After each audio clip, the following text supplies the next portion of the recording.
एक ऐसा आदमी जो प्रिंस, बिलियनियर्स और प्रेसिडेंट साथ पार्टियां करता था। उसी के एक प्राइवेट आइलैंड पे चल रहा था फाइनेंस का ट्रैफिकिंग। पैटर्न यूजली सेम हुआ करता था। रिक्रूटर यूजली यंग गर्ल्स को ढूंढते थे जिनका फाइनेंशियल कंडीशन सही रहता था, जो अपने कैरियर को लेकर डेस्परेट रहा करती थी। एक टाइम ऐसा आया था जब उसके घर का डोरबेल बजता था तो यही होता था, कोई नई लड़की ढूंढने आई है। सबसे बड़ा बवाल होता है। दो अफसर सुबह को चेक करते हैं तब एप्स्टीन न्यूयॉर्क के मेट्रोपॉलिटन करेक्शनल सेंटर के सेल में डेड मिलता है। क्या ये सिर्फ एक आदमी का पाप था या पूरे सिस्टम का?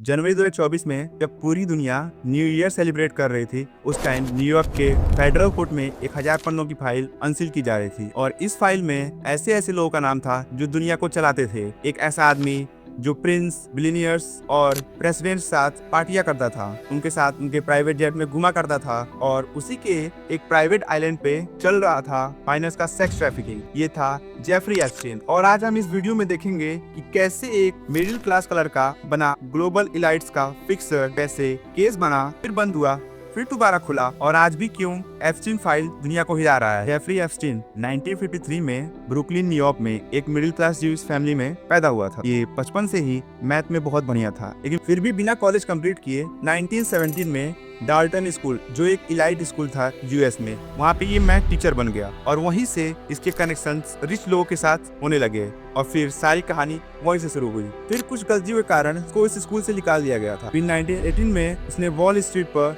बियर स्ट्रीम ज्वाइन किया, फाइनेंस और इन्वेस्टमेंट समझे, फिर अपना फर्म खोला बिलियनियर्स क्लाइंट्स हैंडल करने के लिए, स्पेशली लेक्स वेक्सनर, विक्टोरिया सीक्रेट वाला मैग्नेट। पब्लिक रिकॉर्ड में इसका बिजनेस मॉडल क्लियर नहीं था, लेकिन इसके एसेट्स इंसेन थे, जैसे कि महंतन का multi floor town house, palm beach mansion, New Mexico ranch, Caribbean private island जिसे लोग लिटिल सेंट जेम्स भी कहते हैं, और प्राइवेट जेट जिसे लोग लोलिता एक्सप्रेस भी कहते हैं। और बहुत लोग का ये भी मानना है कि ये बंदा पैसे से ज्यादा सीक्रेट का ब्रोकर था और इंफॉर्मेशन और ब्लैकमेल के जरिए ही ये आज तक जिंदा था।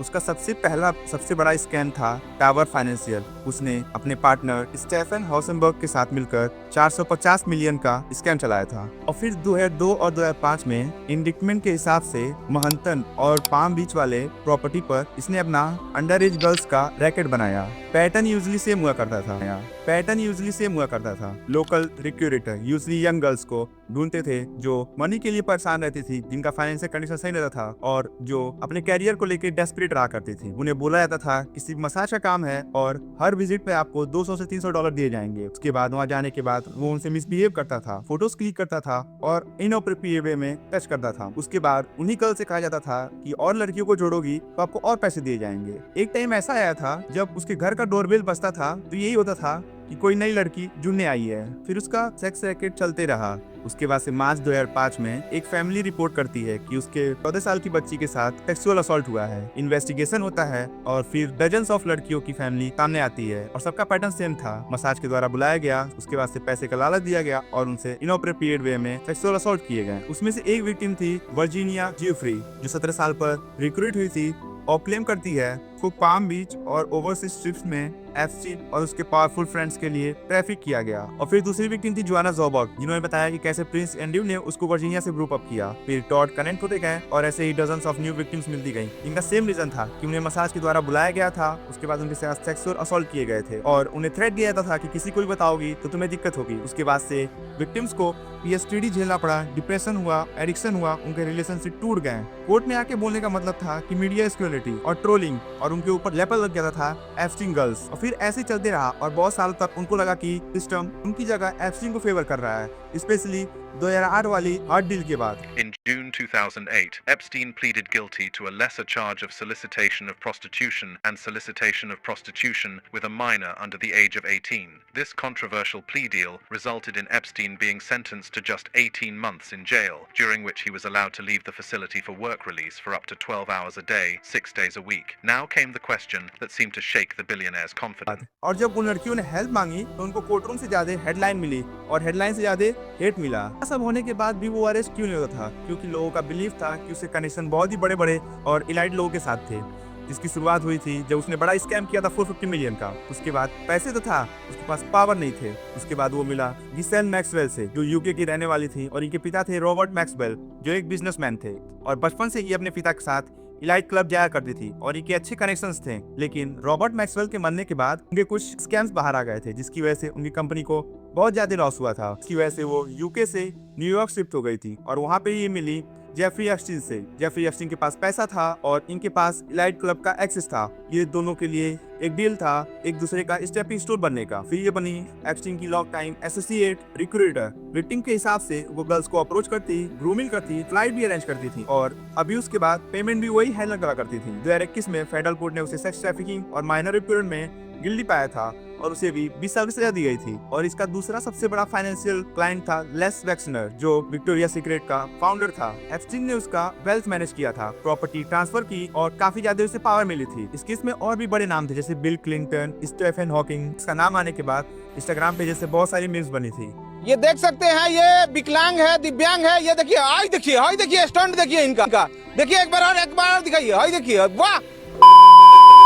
इस लिस्ट में डोनाल्ड ट्रंप का भी नाम था, लेकिन डोनाल्ड ट्रंप का कहना है कि 1990s में सोशल सर्कल कॉमन था। एक इंटरव्यू में ट्रंप ने ये भी बोला था कि वो बहुत ही घटिया आदमी है और उसे खूबसूरत लड़कियां पसंद हैं, खासकर जो यंग होती हैं, और इसकी वजह से उन्होंने उससे दूरी बना ली थी। इस लिस्ट में एक और बड़ा नाम था प्रिंस एंड्रयू, और एक फेमस फोटो में एंड्रयू, वर्जीनिया और मैक्सवेल एक साथ दिखते हैं। इनके क्रिमिनल केसेस यूके और यूएस में परस्यू नहीं हुए, लेकिन फिर भी कहा जाता है एंड्रयू ने 2022 में civil law suit confidential amount देकर सेटल किया और रॉयल ड्यूटी से इनको इफेक्टिवली हटा दिया गया था। ये सब नाम फाइल्स, फ्लाइट लोगोस और टेस्टिमनी में आए हैं और अभी भी कोर्ट में ट्रायल चल रहा है और कोर्ट ने इनको दोषी नहीं ठहराया है। कुछ क्लियर है, कुछ अंडर क्लाउड है और कुछ के बारे में सिर्फ अभी तक क्वेश्चन मार्क है। जैसे कि मैंने स्टार्टिंग में बताया था, मार्च 2005 में इसका खुलासा हुआ था जब एक 14 साल की फैमिली ने कंप्लेन किया था। उसके बाद जुलाई 2006 में इसके खिलाफ चार्जेस लगाए गए थे सेक्स ट्रैफिकिंग माइनर्स का। उसके बाद मई 2007 में फेडरल प्रोसिक्यूटर्स ने इसके खिलाफ 60 पन्नों का इंडिकमेंट बनाया। फिर 2008 में एप्स्टीन के टॉप लॉयर एलन डॉसविच ने एक सीक्रेट अरेंजमेंट नेगोशिएट किया फेडरल लेवल पर। इसमें इसके ऊपर लगे 60 केस ड्रॉप कर दिए गए थे,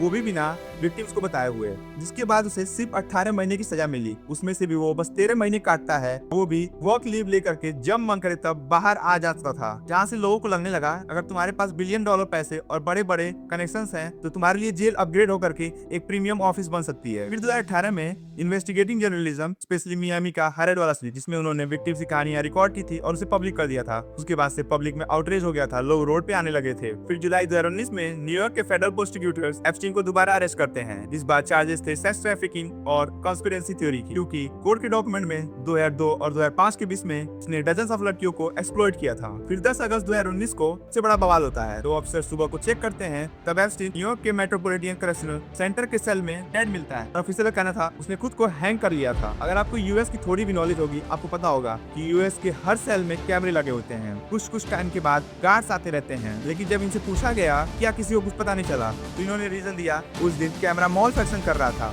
मतलब कि कैमरा काम ही नहीं कर रहा था और गार्ड्स ने उस दिन राउंड स्किप कर दिया गया था। ये सब सुनने के बाद पब्लिक को इस कॉन्स्पिरेसी पे और बिलीव हो गया कि जब बड़े बड़े लोगों का नाम होता है तो एक छोटा सा बलि का बकरा चढ़ा ही सकते हैं आप। इसके बाद से इंटरनेट पे ये तेजी से फैलने लगा कि एप्स्टीन ने खुद को नहीं मारा, इस पे इन्वेस्टिगेशन होनी चाहिए और जितने भी बड़े लोगों का नाम है उन्हें भी सजा मिलनी चाहिए। फिर 2024 में मैक्सवेल का ट्रायल और सिविल केसेस के थ्रू डील डॉक्यूमेंट धीरे धीरे पब्लिक होने लगते हैं। फ्लाइट लॉग्स, ईमेल्स, उसके पाम बीच पर रिकॉर्ड किए गए वीडियोस और बहुत सारी चीजें। 2025 तक प्रेशर बढ़ते गया, यूएस कांग्रेस और पब्लिक की डिमांड बढ़ते गई और उसकी वजह से डिपार्टमेंट ऑफ जस्टिस से डिमांड किया गया कि सारी अनसील फाइल को ओपन कर दिया जाए और पब्लिक के सामने पेश कर दिया जाए। इससे डिपार्टमेंट ऑफ जस्टिस को टाइम लग रहा है और उन्हें और टाइम चाहिए, लेकिन कोर्ट उन्हें एक सर्टेन अमाउंट पर टाइम देती है, इससे पहले आपको ये रिकॉर्ड पब्लिक करना ही पड़ेगा। उनके प्रेशर बढ़ते जा रहा था, जिसकी वजह से उन्होंने फाइल पब्लिक कर दी, जिसमें कुछ लोगों के नाम ब्लैक हाईलाइट किए गए थे और जजेस बार बार डिपार्टमेंट ऑफ जस्टिस से कहते हैं कि इस रिकॉर्ड को पब्लिक किया जाए, लेकिन वो हर बार कोई ना कोई बहाना दे देते हैं और एक टाइम के बाद वो बोलते हैं कि अब लिस्ट में कोई नाम नहीं है, हमने सारे नाम दे दिए हैं आपको, जिसकी वजह से लोगों का सस्पिशन उनके ऊपर और बढ़ गया। उन्हें लगने लगा कि ये डिपार्टमेंट कुछ जानबूझकर कुछ लोगों का नाम छुपा रही है।